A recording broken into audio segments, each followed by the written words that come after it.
हरे कृष्णा कृष्ण कृष्ण हरे हरे, हरे राम राम राम हरे हरे। हरे कृष्ण। हरे कृष्ण।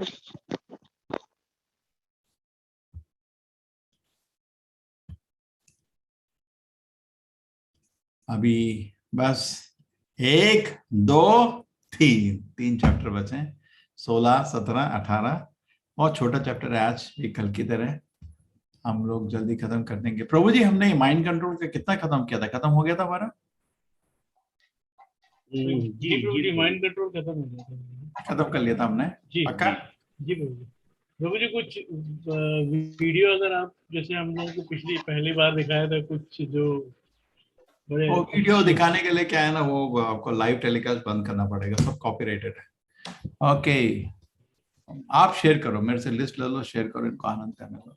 चलो अभी चलते हैं हम किस पे, ये रहा चैप्टर 16। ओके, ठीक है।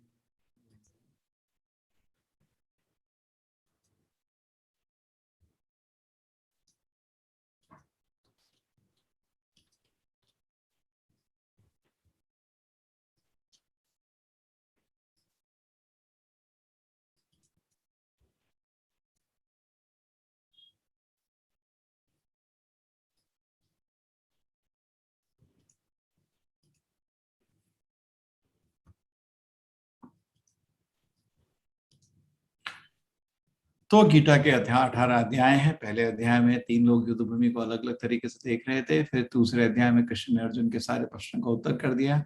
तीसरे अध्याय में कृष्ण ने कैसे कर्म से भगवान की पूजा कर सकते हैं। चौथे अध्याय में दिव्य ज्ञान क्या होता है। पांचवें अध्याय में कर्मयोग कंटिन्यू रहा। छठे अध्याय में अष्टांग योग कृष्ण जी ने समझाया। सातवें अध्याय में कृष्ण की शक्ति। आठवें में कैसे मृत्यु के काल में भगवान को याद कर सकते हैं। 9वें में राजयोग। 10वें अध्याय में भगवान की विभूतियां। 11वें में विश्वरूप और 12 में शुद्ध भक्ति। 13 में क्षेत्र और क्षेत्र का विभाग। 14 में माया का क्या प्रभाव है, सतुगुण रजोगुण तमोगुण। 15 उल्टा वृक्ष, ऊर्ध्वमूलम अधा शाखा, पुरुषोत्तम योगी बोलते हैं। और 16वां अध्याय देव असुर संपत्ति। देव असुर की संपत्ति क्या होती है। देवता की संपत्ति अलग होती है, असुर की संपत्ति अलग होती है। देवता की संपत्ति अच्छे गुण होती है, असुर की संपत्ति घमंड क्रोध है, अलग अलग संपत्ति इकट्ठे करते हैं। ठीक है, तो चलिए चैप्टर शुरू करते हैं हम लोग। ओम नमो।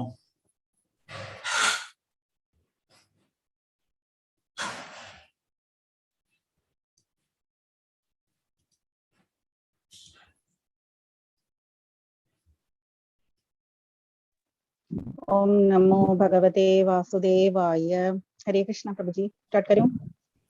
यस माता। श्री भगवान उवाच अभयं सत्व संशुद्धि ज्ञान योग व्यवस्थितिः दानं दमश्च यज्ञश्च स्वाध्याय तप आर्जवम् अहिंसा सत्यम क्रोध त्यागा शान्तिरपैशुनम् दया भूतेष्वलो लुप्त्वं मार्दवं ह्रीरचापलं तेज क्षमा धृति शौचम् अद्रोहो नातिमानिता भवन्ति सम्पदं दैवीम् अभिजातस्य भारत। इसका अभी रुकी जी जी। हरे कृष्णा प्रभु जी। अभी रुकिए माता जी, प्रभु जी को एक्सप्लेन करने दीजिए, उसके बाद। अच्छा, अनुवाद पढ़ने दीजिए जी पहले जी पढ़िए माता जी, अनुवाद। भगवान ने कहा, हे भरत पुत्र, निर्भयता, आत्मशुद्धि, आध्यात्मिक ज्ञान का अनुशीलन, दान, आत्म संयम, यज्ञ परायणता, वेदाध्ययन, तपस्या, सरलता, अहिंसा, सत्यता, क्रोध विहीनता, त्याग, शांति, छिद्रान्वेषण में अरुचि, समस्त जीवों पर करुणा, लोभ विहीनता, भद्रता, लज्जा, संकल्प, तेज, क्षमा, धैर्य, पवित्रता, ईर्ष्या तथा सम्मान की अभिलाषा से मुक्ति, ये सारे दिव्य गुण हैं जो दैवी प्रकृति से संपन्न देवतुल्य पुरुषों में पाए जाते हैं। तो ये भक्तों के सारे गुण एक श्लोक में आ जाएंगे। इस मतलब ये 3 श्लोक हैं बस, बाकी इसके बाद पूरा चैप्टर है दानवों के गुण। इनमें से हमारे पास एक्चुअली कुछ भी नहीं है, लेकिन सुनने में अच्छा लगता है। निर्भयता, निर्भयता खाली शुद्ध भक्त के पास होती है, उसको किसी चीज से भय नहीं है। भय से रहित तब होता है जब उसको भगवान में विश्वास होता है। नहीं तो कसाई खाने में भय क्यों नहीं होगा? ये है तो मृत्यु लोक, आप मृत्यु लोक में भी बैठ के आपकी गर्दन कटने वाली है और आपको भय नहीं है, तो आपको आध्यात्मिक ज्ञान का दर्शन है कि आप शरीर नहीं है, आपको दर्शन है कि भगवान की सुरक्षा आपके पास हमेशा है। तो उसको निर्भयता, निर्भयता ये सन्यासी को होना चाहिए। ये बहुत उत्तम प्लेटफॉर्म का रिएक्शन है। टोटली आदमी शांत हो जाता है। जिसके पास भय है वो कोई नियम पालन नहीं कर सकता, बिकॉज भय में आदमी क्या कहते हैं आपका इमरजेंसी डिक्लेयर कर देता है। इमरजेंसी में कोई नियम नहीं होता। ठीक है, तो निर्भय बहुत महान व्यक्ति का लक्षण है। आत्मशुद्धि ये भी महान व्यक्ति का, महान व्यक्ति हमेशा अपने हृदय को पवित्र करता रहता है। आध्यात्मिक ज्ञान का अनुशीलन, ये भी जब आपका मन शांत है, पवित्र है, निर्भय है, तो आप आध्यात्मिक ज्ञान को डेवलप कर सकते हो। जिस आदमी का मन विचलित है वो ज्ञान भी नहीं प्राप्त कर सकता, आध्यात्मिक ज्ञान तो छोड़ दो। ठीक है, मन शांत है आपका, पवित्र है, कोई भय नहीं है, भय से रहित है, तो उसमें आध्यात्मिक ज्ञान आता है। ये पहले 3 गुण सन्यासी के पास होते हैं, होने चाहिए, होना। और गृहस्थ के पास दान, आत्म संयम, यज्ञ प्राणायाम। क्यों? बिकॉज गृहस्थी है जो दान करेगा। ये ब्रह्मचारी, वनप्रस्थ, सन्यासी तो भिक्षा से रहते हैं समाज में वैदिक टाइम में, तो 1/4 सोसाइटी पूरा 3/4 को पालन करता था, दान को उसका स्वरूप करता था, हमेशा दान करता था। आत्म संयम, अपनी इंद्रियों को वश में करना, क्योंकि उसके पास इंद्रिय भोग की बहुत वस्तुएं चारों तरफ। यज्ञ प्राणायाम था, बड़े बड़े यज्ञ करना ताकि लोग आके उस यज्ञ में पार्टिसिपेट कर सकें और फायदा उठा सकें, है ना। बड़े बड़े जैसे जन्माष्टमी आ रही, बड़ा फेस्टिवल करेगा, लोग आ सकते हैं, प्रोग्राम अटेंड कर सकते हैं, प्रसाद ग्रहण कर सकते हैं। ब्रह्मचारी के लिए वेद अध्ययन, तपस्या, सरलता। ब्रह्मचारी को वेद को अध्ययन करना चाहिए ध्यान से, तपस्या करनी चाहिए और सरल रहना चाहिए। तो इस तरह आप देखिए अलग अलग कुछ गुण है, एक्चुअली सभी को होने चाहिए गुण, पर्टिकुलरली सन्यासी को, गृहस्थ को, ब्रह्मचारी को ये गुण होने चाहिए, सभी के पास होने चाहिए। अहिंसा, दूसरे को दर्द नहीं देना चाहिए। सत्य त्याग, क्रोध विहीनता, त्याग, शांति, छिद्रावेशन, दूसरों में खोट देखना में अरुचि, समस्त जीवों पर करुणा करना, लोभ विहीनता, भद्रता, लज्जा, संकल्प, तेज, क्षमा, धैर्य, पवित्रता, ईशता, सम्मान के अभिलाषा से मुक्ति। तो ये सारे गुण है देवी ग्रहण। दैवी प्रकृति समझ देवी पुरुषों में पाए जाते हैं।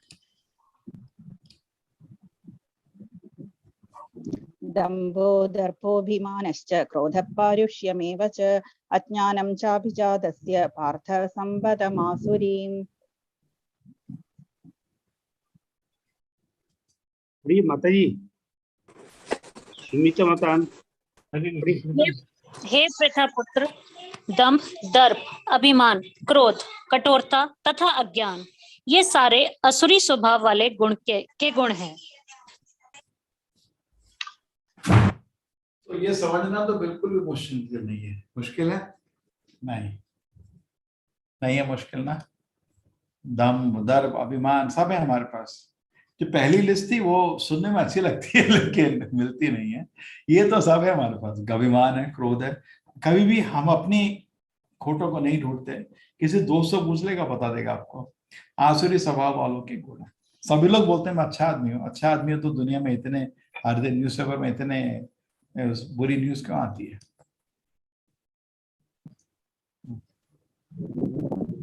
दैवी संपद विमोक्षाय निबंधाय सुरीमता माशु च संपदं दैवीम् अभिजातोऽसि पांडव।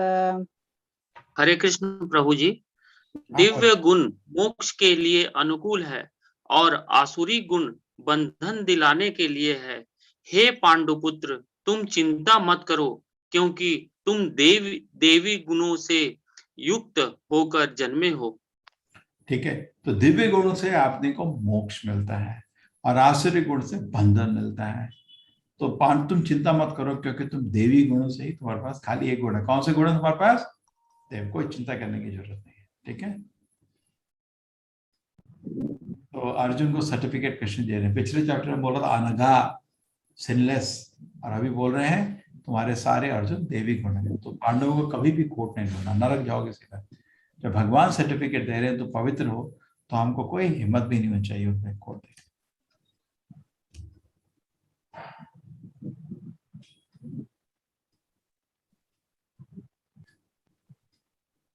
यस माता। भूतसर्गो लोकेऽस्मिन् दैव आसुर एव च दैवो विस्तरश प्रोक्त आसुरं पार्थ मे शृणु। पढ़िए रजनी माता जी, रजनी माता जी पढ़िए। हाँ जी हाँ। हे पुथा पुत्र, इस संसार में सृजित प्राणी दो प्रकार के हैं, दैवी तथा आसुरी। मैं पहले ही विस्तार में तुम्हें दैवी गुण बतला चुका हूँ, अब मुझसे आसुरी गुण के विषय में सुनो। दो प्रकार के हैं, कैसे? देवी तथा आसुरी, ठीक है। देवी गुणों के बारे में बता चुका हूँ, वो तो हमने पहले 3 श्लोक में देखा। अब आसुर की वही पूरा चैप्टर चलता रहता है। आसुर गुणों की कमी नहीं है दुनिया में, वही है लोगों के पास, एक एक समझ आता है, बिकॉज वो है हमारे पास। और देवी गुण सुनने में अच्छे लगते हैं, पर उसको पहुंचना बहुत मुश्किल है। प्रवृत्तिं च निवृत्तिं च जनाना विदुरासुरा न शौचं नापि चाचारो न सत्यं तेषु विद्यते। जो आसुरी है वे यह नहीं जानते कि क्या करना चाहिए और क्या नहीं करना चाहिए। उनमें ना तो पवित्रता ना उचित आचरण भी सत्य पाया जाता है। थोड़ा कनेक्शन, ठीक है। वो नहीं जानते कि क्या करना चाहिए क्या नहीं करना चाहिए। ये लो, आजकल कभी कोई दारू पी रहा है, नहीं पीने का, आपको क्या प्रॉब्लम है? मतलब हो चुके दानव बन, दानव को कोई बेशर्म हो जाता है, उसको कुछ नहीं लगता। तामसिक आदमी को उल्टा, सात्विक आदमी को पता है क्या ठीक है क्या बुरा है, राजसिक को थोड़ा कंफ्यूजन, तामसिक को उल्टा, तो उल्टा हो जाता है आदमी, और आप करने में उसको कोई शक नहीं होता। असत्यम प्रतिष्ठं ते जगताहुरनीश्वरम् अपरस्पर संभूतं किमन्यत् कामहैतुकम्। पढ़िए शुक्ला जी। जी, राधे राधे, जय श्री राधे। पाठ कीजिए प्रभु जी। चलिए, हम समझ गए, आपसे नहीं होगा। वे कहते हैं कि यह जगत मिथ्या है, इसका कोई आधार नहीं है और इसका नियमन किसी ईश्वर द्वारा नहीं होता। उनका कहना है कि यह काम इच्छा से उत्पन्न होता है और काम के अतिरिक्त कोई अन्य कारण नहीं है। ठीक है, वह कहते हैं कि जगत मिथ्या। मेरा आवाज ठीक है एडमिन? जी प्रभु जी। ठीक है, वो कहते हैं कि जगत मिथ्या है। ये नास्तिक लोगों के विचार हैं। कृष्ण जी इससे सहमत भी नहीं है और उनको अच्छा भी नहीं लगता है। उनको कोई आधार नहीं है और ये नियमित ईश्वर द्वारा नहीं है। ये ऐसे ही बन गया, जैसे एक लड़का लड़की इकट्ठे आते हैं, अब क्या है, एक बच्चा पैदा हो जाता है, उसमें क्या प्लान नहीं, एक्सीडेंटली हो गया, तो एक्सीडेंटली ये दुनिया बन गई। क्या विचार है? हम लोग जैसे बोलते हैं कि भगवान सर्वशक्तिमान है, वो बोलते हैं चांद सर्वशक्तिमान। ये तो इसमें तो बड़ा हमारा उल्लेख है साइंस स्पिरिचुअलिटी का, इसमें समय नहीं है, शायद समझा सकता हूं। तब भी अगर आप कॉइन को टॉस करें तो 50% कॉइन पॉजिटिव आएगा, 50% नेगेटिव आएगा, ठीक है। तो आप बोलो 50% चांस है, ठीक है। लेकिन कॉइन किसने बनाया, टॉस किसने किया, उसके बारे में क्या उसके बारे में बात क्यों नहीं करते? तो ये लोग, चांस एक रास्ता नहीं है, चांस एक स्टेप पीछे छट रहे हैं आप। वो चांस बनाया किसने? अगर करोड़ों बारी किसी ने सृष्टि करी तो 50% ऐसा आएगा, 50% वैसा आएगा। ये इन लोगों को समझ नहीं आता है, ठीक है। कोई भी डिटेल चीज कभी एक्सीडेंट से नहीं हो सकती, उसकी जरूरी स्थिति होती है। जैसे आप घर के बाहर गए, एक बड़ी कार खड़ी है, आप कभी भी नहीं सोचेंगे कि ये अकस्मात बन गई, किसने बनाई, कौन सी कंपनी है। उसी तरह इतना सुंदर सृष्टि देखते हैं जिसमें सीजन अलग अलग चल रहे हैं, इतना डिटेल्ड आपका अलग अलग शरीर है सबका, ये अकस्मात नहीं है, डिजाइन है। थोड़ा बुद्धि चाहिए, बुद्धि कम है कलयुग में। तो कहते हैं जगत मिथ्या, मिथ्या नहीं है। बोलते हैं तो स्वप्न है, स्वप्न है, और स्वप्न को एंजॉय भी कर रहे हैं। अच्छा, स्वप्न से निकलो ना, स्वप्न तो स्वप्न में क्यों कूद रहे हो, बाहर निकलो। नहीं, इसका कोई आधार नहीं है, ऐसा गलत नहीं है। भगवान उसका आधार, कोई नियमित ईश्वर द्वारा नहीं होता है, गलत है। भगवान उसकी सृष्टि करते हैं कि काम इच्छा से उत्पन्न नहीं, ये उत्पन्न होता है आपको शिक्षा देने के लिए, हमारे सुधरने के लिए। काम इच्छा से कुछ नहीं उत्पन्न होता। और जनरली 2-3 डिग्री मिल जाती है इनको, बीटेक एमटेक कमेंट हो जाते हैं, कुछ सुनते नहीं है, कुछ कभी गीता सुनने कभी नहीं आएंगे। तो ये गलत हो जाता है। अगर हम देखिए क्या होता है, जड़ विद्या माया और अंधकार, ऐसा नहीं होना चाहिए कि विद्या ददाति विनयम, विद्या से आदमी नम्र बनता है, भगवान का आश्रय होता है। ये कैसी विद्या कि आदमी घमंड पा गया और भगवान के बारे में सुनना भी नहीं चाहता है, वो विद्या गलत है, वो विद्या नहीं है, अविद्या है। एतां दृष्टिमवष्टभ्य नष्टात्मानोऽल्पबुद्धयः प्रभवन्त्युग्रकर्माण क्षयाय जगतो हिताः। रचना माता जी अपने को अनम्यूट कीजिए, पढ़िए माता जी। हाँ जी। ऐसे निष्कर्मों का अनुगमन करते हुए आसुरी लोग जिन्होंने आत्मज्ञान खो दिया है और जो बुद्धिहीन है, ऐसे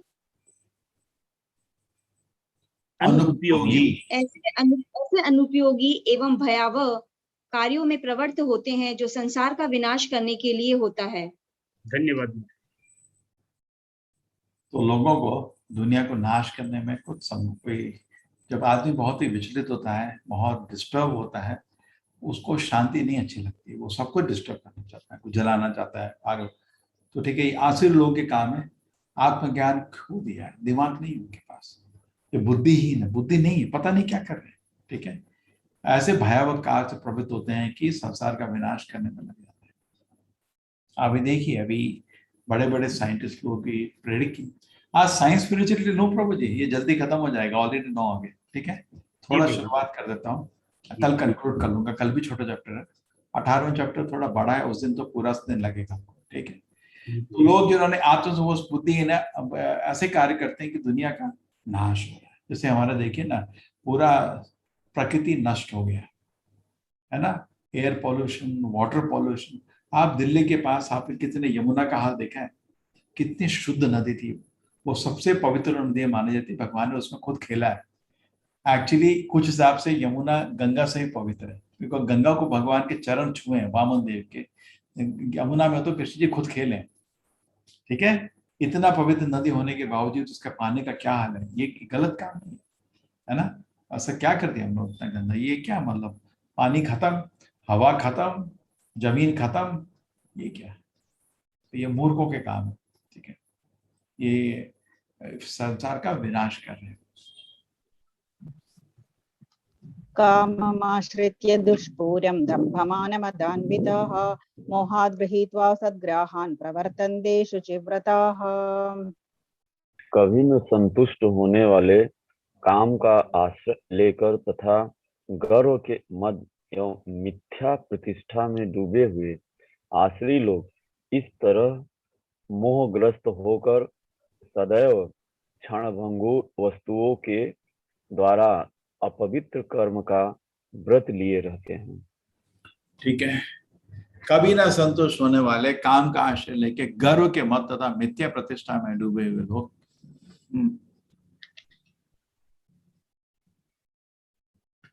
क्या करते हैं, अपवित्र कर्म का व्रत के लेते हैं। ठीक है, अपवित्र कर्म, उनका अशुचि व्रत। अरे शुचि व्रत लोगों ने ऐसा व्रत लो, मैं पुण्य काम करूंगा, पाप करने का व्रत लिए हुए, ऐसे मूर्ख हो जाते हैं। ठीक है, कभी भी ये जो भौतिक काम क्रोध से आदमी को कभी संतुष्ट नहीं मिलती, अब भी बेमतलब में गर्व और पागलपन, ठीक है, प्रतिष्ठा में डूबे आश्रित लोग सदैव क्षण भोग, मतलब इंद्रिय भोग के क्षण भर के सुख के लिए अपवित्र कर्म में व्रत रहते हैं।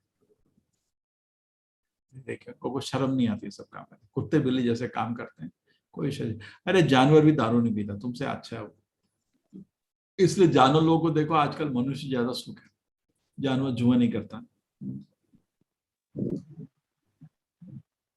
चिन्तां परिमेयां च प्रलयान्दामुपाश्रिताः कामोपभोगपरमा एतावदिति निश्चिताः आशापाशशतैर्बद्धा कामक्रोधपरायणाः ईहन्ते कामभोगार्थम् अन्यायेनार्थसञ्जयान्। उनका विश्वास है कि इंद्रियों की तुष्टि ही मानव सभ्यता की मूल आवश्यकता है। इस प्रकार मरण काल तक उनको अपार चिंता होती रहती है। वे लाखों इच्छाओं के जाल में बंधकर तथा काम और क्रोध में लीन होकर इंद्रिय तृप्ति के लिए अवैध ढंग से धन संग्रह करते हैं। हरे कृष्णा प्रभु जी। अगर आप कर्नाटका में कभी आए, आपने देखा होगा रेडियो मिर्ची का स्लोगन मस्त मजा माड़ी। वही है, मस्त मजा माड़ी। इंद्रिय भोग ही उनका जीवन का लक्ष्य, और कुछ नहीं उनका। यही आपके पॉलिटिशियन, यही आपके लीडर समाज को बेवकूफ बनाते हैं। उनको कुछ दर्शन ही नहीं। लोगों को बोलिए ये आपका जीवन का लक्ष्य नहीं है, उन कुछ बोलेंगे कैसे? खुद ही पाप कर्म में लगे रहते हैं। इस प्रकार मरण काल तक उनके अपार चिंता रहती है, मरने तक चिंता में रहते हैं, लाखों इच्छाओं के जाल में बंध जाते हैं। एक आपके पास इच्छा है जो भगवान की सेवा करनी है, मृत्यु लोक में रहना, एक नहीं लाखों इच्छाएं, इंद्रिय भोग की तरह तरह की इच्छाओं में कल्पना में बैठे रहते हैं और काम क्रोध में लीन होकर इंद्रिय तृप्ति के लिए अवैध ढंग से जन कोई लिमिट नहीं है। जब इंद्रियों में आदमी शुरू होता है ना, वो किसी भी तरह नीचे चला जाता है बड़े से बड़े पाप कर्म में। इंद्रियों की तुष्टि करना जीवन का लक्ष्य नहीं है, भगवान की सेवा करना हमारा जीवन का लक्ष्य है। ये थोड़ा इतना बदलना जरूरत है बस।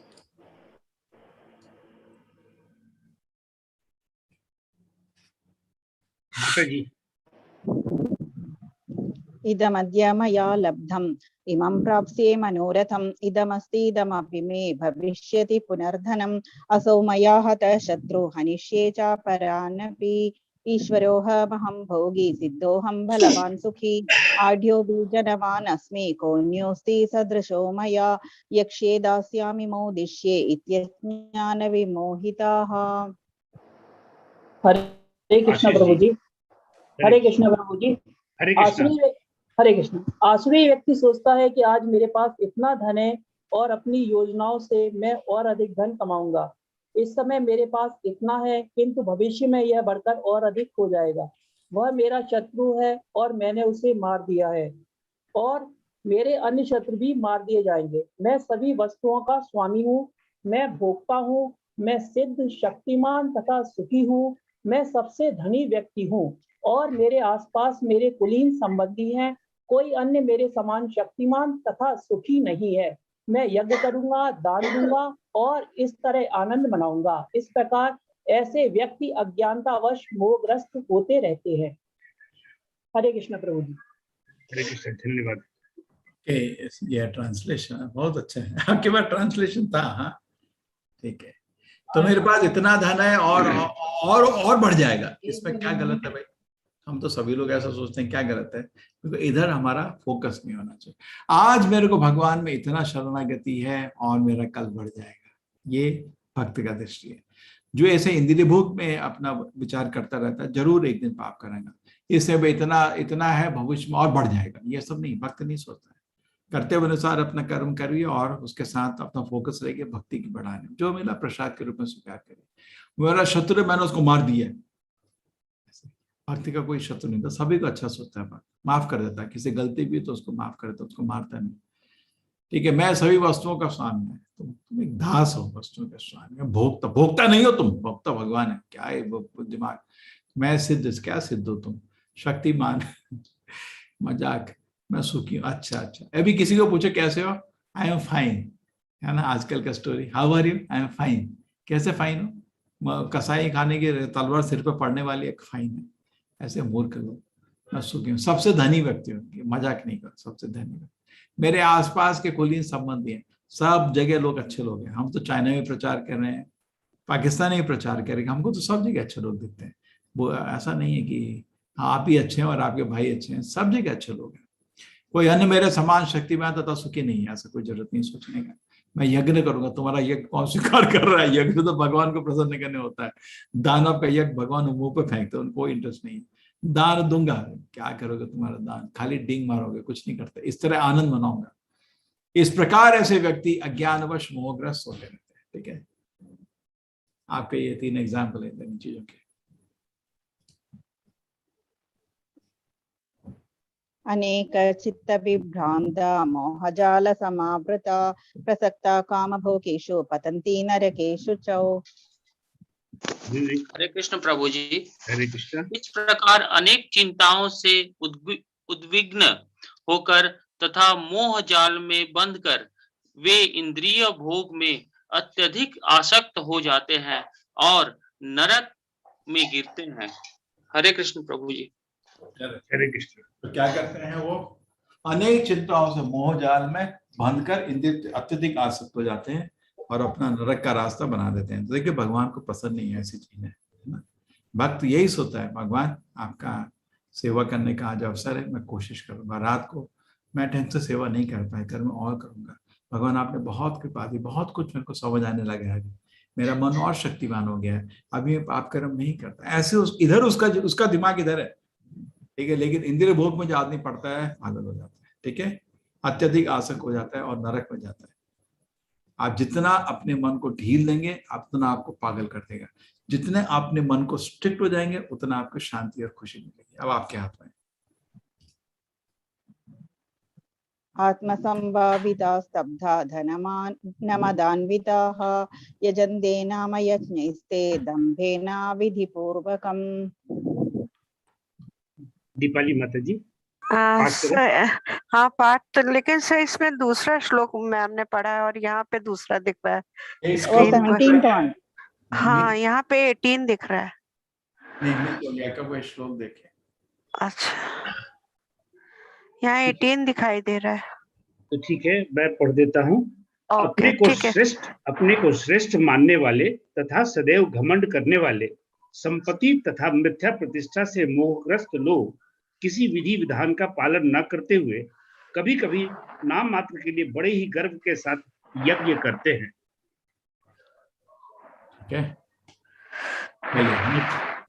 ये 17वां श्लोक था। 18वां श्लोक पढ़िए माता जी। ओके।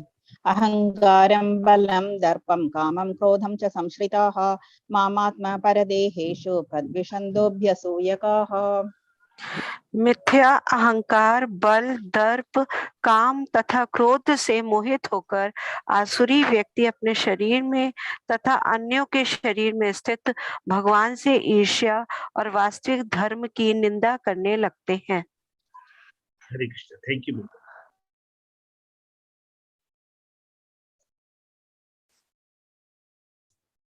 तो इतना हालत हो जाती है बुरी, मिथ्या अहंकार से पूरा ना अंधेरा आ जाता है आदमी को, जैसे नशे में नहीं जाता पूरा।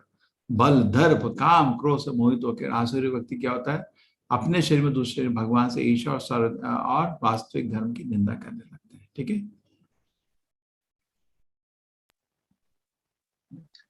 हरे कृष्ण माता जी।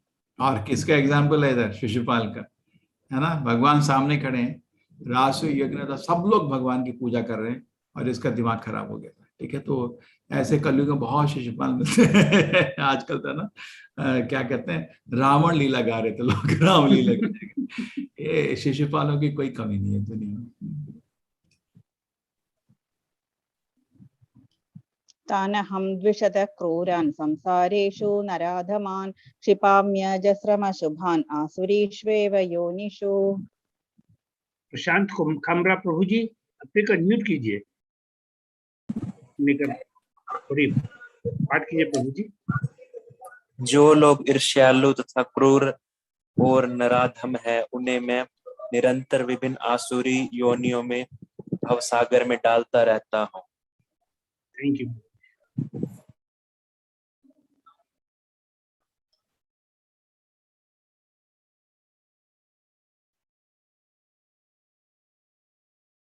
हरे कृष्ण। ईर्ष्यालु तथा क्रूर है, नराधम है, मैं क्या करता हूँ, निरंतर विभिन्न आसुरी योनि में भवसागर में भगवान उनको डालते रहते हैं।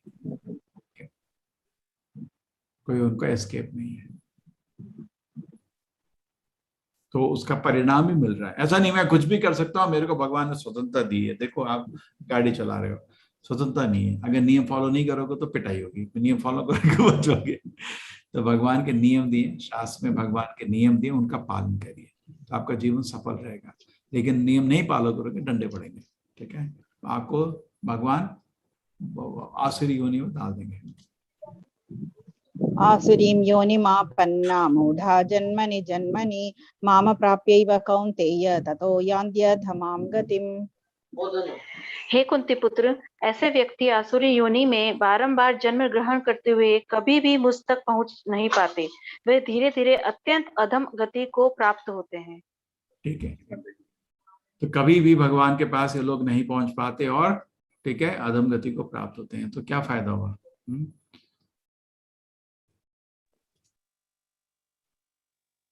त्रिविधं नरकस्येदं द्वारं नाशनमात्मनः काम क्रोधस्तथा लोभ तस्मादेतत्त्रयं त्यजेत्।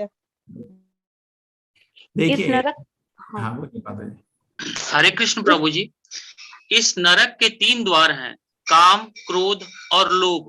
प्रत्येक बुद्धिमान व्यक्ति को चाहिए कि इन्हें त्याग दें, क्योंकि इनसे आत्मा का पतन होता है। हरे कृष्ण प्रभु जी। हरे कृष्णा। कोई माता जी पढ़ना चाह रही थी? ठीक है, तो 3 है, काम, क्रोध और लोभ जो है। देखिए, सीढ़ी में बहुत अच्छा एक अनुभव है। सीढ़ी में नीचे आना आसान होता है, ऊपर चढ़ना थोड़ा मुश्किल होता है। ठीक है, ऊपर चढ़ना थोड़ा ऐसा है, गुरु का आश्रय लेना। अरे किसका आश्रय लेना, क्यों जरूरत है गुरु की? शास्त्र को, गुरु के गाइडेंस में शास्त्र का अध्ययन करना समय नहीं है। मूवी देखने ज्यादा मजा आता है। ऑस्टेट तपस करना, क्यों अब तपस क्यों करेंगे हम लोग? उस इंद्रिय को कंट्रोल करना, फिर आपको आध्यात्मिक नॉलेज मिलती है। तो ये चढ़ाई में लोग चढ़ना नहीं चाहते, थोड़ा मुश्किल है। फिर भगवान के दर्शन, लोगों को ये चीज ही लगता है। कौन सा? ये नीचे जाना। क्या है ये? काम, क्रोध। दिख रहा है? एंगर मतलब क्रोध, काम और लोभ। काम, क्रोध, लोभ आपके 3 नरक जाने के 3 रास्ते हैं। ठीक है, लोगों को वो रास्ते में बहुत आनंद आता है। जिंदगी दिखता नहीं है। मीठा जहर। कैसा जहर? मीठा जहर। जहर बड़ा मीठा है, ये बड़ा लहर है, कुछ नहीं कर रहा। तो जैसे भगवान बता रहे हैं आपको, ये आपके दुश्मन है। जैसे ही हृदय में काम आता है, हृदय में क्रोध आता है, लोभ आता है, समझना मेरे को इससे बचना है, मैं मुसीबत में फंस रहा हूं अभी, क्योंकि मेरे हाथ अभी पाप कम हो रहा है। हमारा हाथ जैसे जितना जितना इंद्रिय भोग में आप लगते हैं, उतना उतना शरीर आपका चिपक जाता है इंद्रिय भोग से। ठीक है, तो कोशिश करिए इंद्रिय भोग से नहीं चिपकिए और भगवत धाम जाने का रास्ता बनाइए। ठीक है, काम प्रत्येक बुद्धिमान व्यक्ति को चाहिए इन्हें त्याग दे, क्योंकि इनसे आत्मा का पतन होता है। एतैर्विमुक्त कौन्तेय तमोद्वारे स्त्रिभिर्नरः आचरत्यात्मनः श्रेय ततो याति परां गतिम्। हे कुंती पुत्र, जो व्यक्ति इन तीनों नरक द्वारों से बच पाता है वो आत्म साक्षात्कार के लिए कल्याणकारी कार्य करता है और इस प्रकार क्रमशः परम गति को प्राप्त होता है। धन्यवाद। ठीक है, तो ये थोड़ा तपस है, थोड़ा मुश्किल है, लेकिन यही करना है। नेक्स्ट। यशास्त्र विधिमुत्सृज्य वर्तते कामकारतः न सिद्धिमवाप्नोति न सुखं न परां गतिम्। अनीशा प्रक्रिया माता जी। अनीशा माता जी। हाँ जी, हाँ जी। हाँ, पाठ कीजिए माता जी। जो शास्त्रों के आदेशों की अवहेलना करता है और मनमाने ढंग से कार्य करता है, उसे ना तो सिद्धि, ना सुख, ना ही परम गति की प्राप्ति होती है। हरे कृष्ण, धन्यवाद। शास्त्र वेदम उत्सृज्य आजकल बड़ा फेमस हो गया स्टेटमेंट। क्या? Hinduism is the way of life. ये ना बड़ा पॉपुलर हो गया, सभी लोग बोलते हैं। गलत है ना? देखिए, वे ऑफ लाइफ होना चाहिए शास्त्र के अनुसार। शास्त्र विधि जो भी आप करते हैं शास्त्र के आदेश के अनुसार। आपको शास्त्र से मेरे को प्रमाण देना, खुद दुगना चाहिए इसका शास्त्र से प्रमाण की तरह। जैसे दवाई की दुकान में बहुत दवाई है, लेकिन डॉक्टर का प्रिस्क्रिप्शन चाहिए होता है। तो वेद में तो बहुत कुछ लिखा है, लेकिन क्या चीज मेरे को करने का, कितना करने का, क्यों करने का, ये सब आपको शास्त्र समझाते हैं। गुरु के गाइडेंस से समझ आता है। लेकिन जो शास्त्र विधि को उत्सृज्य कर देते हैं और क्या करते हैं, वर्तते काम कारणा, अपनी ही स्वेच्छा से कुछ करते हैं, तो क्या फायदा हुआ? गुरु लेने का क्या फायदा है? जब आप स्वेच्छा से सब कुछ कर रहे हैं तो गुरु की क्या जरूरत है? शास्त्र की क्या जरूरत है आपको? आपके तो राजा आपका ये बुद्धुमनी है, तभी तो बता रहा था हमारा मन जो दुर्योधन की तरह है और हमें धृतराष्ट्र, इसको संभालते ही नहीं है, इसको कुछ बोलते ही नहीं है। जैसे धृतराष्ट्र ने थप्पड़ मारने थे दुर्योधन को, कभी मारा ही नहीं, तो बिगड़ गया लड़का। उसी तरह आप अपने मन को दुर्योधन की तरह पाल रहे हो, पाप कर्म करता तब भी उसको तो ऐसी पिटाई करनी चाहिए आपको, छोड़ देता उसको, तो बिगड़ा हुआ है। अभी हमारा जो मन है, हमारा दुर्योधन के अंदर दुश्मन है। जैसे विदुर ने बोला था, ये जो आपका बेटा है ये पूरे कुल का, कौरव कुल का दुश्मन है, पूरे कुल को नाश कर देगा अपने कर्म से। तो आप समझिए, उसके बच्चे पैदा होने से पहले ही विदुर ने बोलते थे इसको फेंक देना जैसे ही आएगा, बिकॉज इतने इनऑस्पिशियस सिम्टम्स आए थे दुर्योधन के पैदा होते हुए, वो देख के ही सारे लोग पता चल गए थे ये तो बहुत ही पापी व्यक्ति पैदा हो रहा है। तो शायद हमारा मन भी वैसे ही है, शास्त्र विधि से कुछ मतलब ही नहीं है, उससे ज्या वर्तते काम कारण, और अब जो मन आता है इंद्रिय भोग करने का, उस आदमी को ना तो सिद्धि प्राप्त होगी, ना कोई सुख, ना भगवत धाम, कुछ प्राप्त नहीं होगा, पूरा जीवन उसका व्यर्थ हो जाएगा। ठीक है, तो कोशिश करिए ऐसा ना हो कभी भी। ठीक है, शास्त्र विधि को नहीं छोड़िए हमेशा, ये हिंदुइज्म वे ऑफ लाइफ, ये बकवास को बिलीव नहीं करिए। शास्त्र की विधि जो है उसको हम सनातन धर्म बोलते हैं ना, शास्त्र की विधि। बहुत लोग जो कुछ करते हैं उनको कुछ मतलब नहीं, कहाँ शास्त्र में ये लिखा है, कहाँ किस गुरु ने समझाया। ऐसे आपका मेडिकल प्रोफेशन ऐसे चलता है क्या? नहीं ना, डायरेक्शन होती है, टीचर होता है, गुरु होता है, उनकी मेडिकल बुक्स हैं, उसके हिसाब से करना पड़ता है। ठीक है, ऐसा नहीं कि मनमानी करनी, उससे प्रगति नहीं होगी। शास्त्र विधि को छोड़ के लोग तरह तरह के पाप कर्म करते रहते हैं, फिर क्या होता है, ना सिद्धि प्राप्त होती है इससे, ना सुख और ना ही परामगति, नरक चला जाता है। तस्मात् शास्त्रं प्रमाणं ते कार्याकार्य व्यवस्थितौ ज्ञात्वा शास्त्र विधानोक्तं कर्म कर्तुमिहार्हसि। अतः मनुष्य को यह जानना चाहिए कि शास्त्रों के विधान के अनुसार क्या कर्तव्य है और क्या अकर्तव्य है। उसे विधि विधानों को जानकर कर्म करना चाहिए जिससे वह क्रमशः ऊपर उठ सके। ठीक है, कि शास्त्र के विधान अनुसार क्या कर्तव्य है, क्या कर्तव्य नहीं है, उसको समझना चाहिए। ठीक है, विधि विधानों को जान के सारे क्रमशः ऊपर उठे। तो जैसे कृष्ण जी भी गुरु को स्वीकार किए, उनको क्या प्रॉब्लम है? तो शास्त्र का अध्ययन करिए, समझिए क्या चीज करनी है क्या नहीं करनी है। मन गढ़ंत चीज नहीं करिए, ऐसा नहीं मेरे को अच्छा लगा मैं कर रहा हूँ, कभी नहीं।